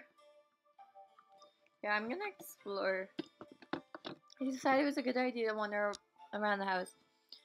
I never really explored it much as a child, so there was bound to be new surprises. Well, come on, feet. Let's go on an adventure. I stood and exited my room, hoping that the boys were still asleep. I began to wander the halls on my end of the house, opening each door to find what room each door led to. Quickly, I found an old office. A desk and a chair sat by the far side as a large bookshelf of documents and memorabilia joined its nooks and crannies. There's a couple pictures of me growing up peeking from the shelf as I walked further into the room. I don't believe I've been in here before. I tried to recall memories of ever seeing this room, coming up with nothing as a result. This room was new to me. Did I want to disturb the furniture? I'm curious. Gently opened the shelves and drawers and I saw in the room. And a couple of them were books and sewing kits. I assumed they were used for my grandfather's toys, so I left them alone. One drawer, however, was locked, no matter how many times I pulled. Oops. Ugh! Come on, open! Nothing. It would not budge. The drawer beside it, though, did, revealing a laptop. Why is there a laptop in a drawer? I lifted it from the drawer and carried it over the desk and chair, opening it. It was a high-tech laptop with a retina scanner as a padlock. I was not sure whether or not to try to unlock it or not. Don't try or try. Ooh. Ooh, ooh.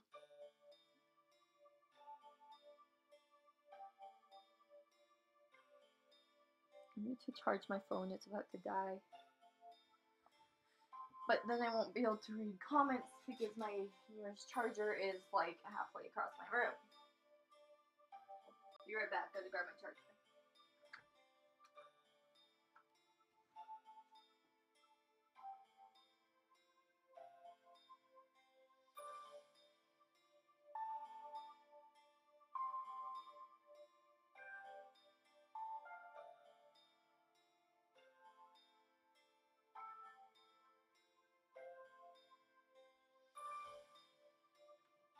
Hi, Siva.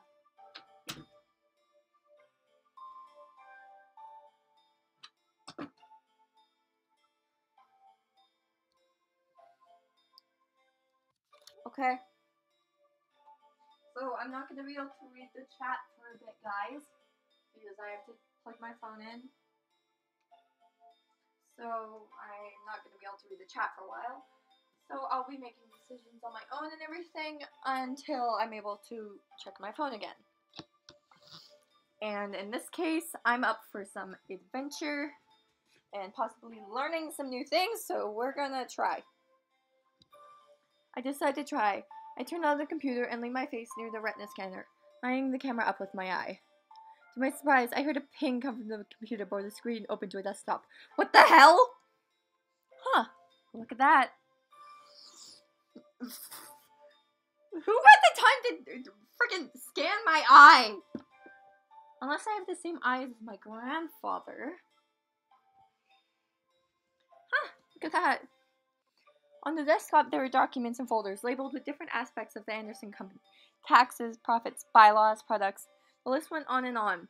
If I really did want to become the CEO of Anderson Toys Company, I had everything I want about it at my fingertips. Dad would sure be impressed. The one icon, however, stood out from the rest. Farrago. I double-clicked the icon, but no window came up. Instead, I heard a large click from the drawer that was locked. What the fuck? Oh my god! What the? I slowly left my seat and walked over to the drawer, attempting to open it again. It slid open smoothly in the direction of my pulling hand, revealing two books. One was a plain-back journal with a tie to keep it closed. The other was bound in leather and with cryptic symbols all over the cover. Magic? I took the journal and skimmed through it, seeing my grandfather's notes. They were all detailed explanations and opinions on his findings in demon magic. Jesus! He really did know about magic. I sat down at the desk and read through the journal further, finding drawings and sketches of symbols and magic circles, each with their own different meanings and effects. It was all fascinating. There was even a page of important smells to know. I read through them, trying to memorize them into my mind. I don't know what came over me, but I started to feel more energetic and more powerful simply by reading my grandfather's notes. I was suddenly aware of the energy that surrounded my body and the power that was around the house. The more I read, the more powerful I became. However, my mind suddenly froze and I found myself walking back to the drawer, putting the book back and closing the drawer. The lock was set and I snapped out of it. Huh? What? I shook my head and looked at the drawer, realizing what I had done. I walked over to the desk to reopen the lock, but suddenly felt the need to stop. The fuck? Something held me back, and I didn't want to pry anymore that I already had. I was curious beyond belief, but I obeyed my thoughts for now. Eventually I would come back and look into it. I returned to bed, feeling the weight of the morning drag me under my covers to try and sleep again. I had energy, but I wanted more sleep. It was Sunday, and nothing was happening today. Come on, eyes, back to sleep. I shut my eyes and tried to slow my breathing. I looked at my phone to check the time once again. It was noon, yet it felt like I had slept for much longer. Why is time going so slowly? I sighed, got changed into normal clothes, and went out to the main hall and sat on the stairs. Sundays were very boring. However, the muffled sounds of battle caught my attention. Huh? I quickly went out to the backyard in response to the noise I had heard. In the yard were all 5 of the boys, practicing fighting. Sam was in the middle, the other 4 surrounding him and throwing punches and kicks at him. Sam, being the strongest of the bunch, blocked and dodged each almost masterfully. Don't disturb them. Hey! Ooh, I don't want to disturb them, but you know what? Hey. All at once, the boys looked at me, frozen in their movements. I just stood at the doorway, staring at them after my outburst. James was the first to break away from the group, stepping towards me. Good morning. We apologize if we woke you up. No, it's fine. I've been awake for a while now. I'm sorry I interrupted. It's quite all right. We needed to stop anyway. We don't want to overwork Sam. Oh, come on. I can handle more than those pity punches. Your mind seems grateful that we've stopped. Shut up, Damien. Oh, crap. We should probably make some lunch. I'm sure you're starving. I can handle lunch if you like. You all seem very busy training to beat Malix. I'll take care of it today. Whoa, seriously? Yeah, why not? I'm not useless. I know how to cook and do other stuff, too. Well, no, I wasn't insinuating. What he means to say is that we'd be really grateful if you could make lunch today. Whoa, what was that? No problem. As I turned to the kitchen, the boys went back to training. They seemed very determined to get better and to become stronger. Might as well make lunch today. It's been a while since I cooked. Lunch wasn't particularly hard. I decided to make cold cut sandwiches, simple chicken and rice. Pizza! I'm sorry! I'm sorry! Pizza's like one of my favorite foods. Pizza's always good no matter what time of day it is. Do we have any? Luckily, we had some pizza in the freezer to heat up. Pizza more baked with love pizza. Had all the makings of pizza types, including pepperoni, sausage, mushrooms, and extra cheese. Just top it, bake it, and serve. I'd have to get more later. I placed the food in the dining room. However, none of the boys were there by the time I brought the final dish out. I carried that dish to the main lobby, catching the boys separating into different rooms of the house. Part of me wanted to go to one in particular. The other part of me wanted to just leave them be and take the food in my hand to my room and eat. Maybe I could go out today with the boys while the boys focus on training. Find one of the incubi, go to your room and eat.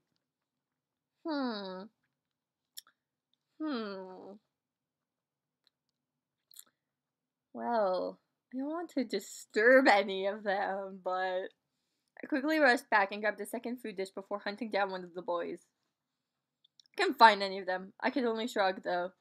They knew where the food was, so I went to my room instead and ate alone in my room. It's not my problem. I turned on my computer and I started to jam to music as I ate my food. As I ate, I began to think about going out. There were so many places to go, things to do. Grandfather's grave, stay in my room, the Pink Lady Cafe, or the arcade. I kind of want to go to the Pink Lady Cafe because we've yet to go there. So I arrived at the cafe, ready to relax. I didn't want to be stuck at home or on a Sunday. Besides, the cafe always had something new to drink, no matter how often you came. I entered the double doors and looked around. Not many people were in, and Kay didn't seem to be working today. Oh well, she can't always be working. I made my way to the pastry bar and took what took a look at what the cafe had to offer that day. There was always something new, no matter when you came, which is what kept people coming, myself included. As I browsed the delights, my mouth began to water. I had just eaten earlier, but the cafe's pastries always looked good enough to tease your appetite back into a hungry state. Both the smell and the look of each dessert was carefully crafted to please. You didn't regret buying one and biting into it. I finally made my selection and headed to the cash register to purchase my treat. What can I get for you? Hi, I'll take a couple chocolate and raspberry macarons and a pink lady latte, please. Oh my god, I love macarons! I want some! I wanted some macarons for a couple days and I still haven't been able to get any. It makes me so sad because I love macarons! Coming right up. Lily was Kay's assistant, who mainly stuck to the cafe's finances and computer work. However, when Kay wasn't in, Lily took over, becoming the face behind the cash register who gave you what you needed. Lily, where's Kay? Kay had to fly out to New York suddenly. She said it has something to do with delivering something special to someone. I'm not too clear on the details. Ah, okay. Sounds like fun. Wish I could go to New York.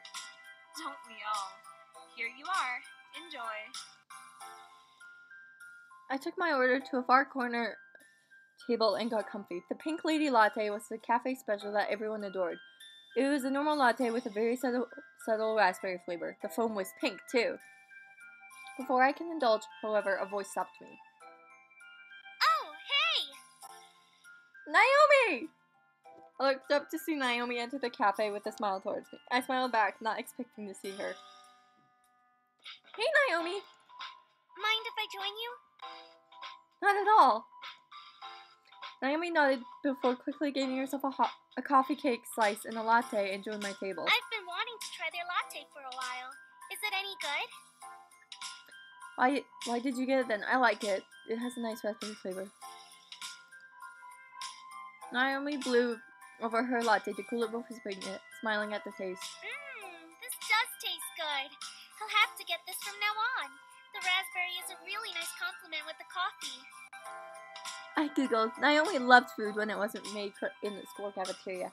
She wanted to own a restaurant one day, but was always focused on studying the business side. Naomi had natural cooking skills that made grandmothers seem like novices at making amazing food. Macarons definitely